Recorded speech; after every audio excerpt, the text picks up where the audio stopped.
ज़्यादा तो कुछ नहीं, लेकिन कुछ पल ऐसे हैं जिन्हें याद करना मन को सुकून सा पहुंचाना लगता है। इन कश्मकश से जल्दी खुद को रूबरू कराना पड़ता है। कोई शिकन नहीं, न कोई गिला शिकवा, इसमें बस सब भुलाकर शायद आगे हमें बढ़ना ही पड़ता है।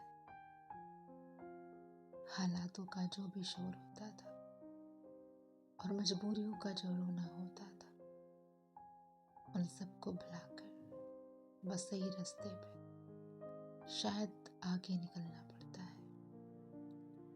ज़्यादा तो कुछ नहीं, लेकिन कुछ पल ऐसे हैं जिन्हें याद करना मन को सुकून सा पहुंचाने लगता है।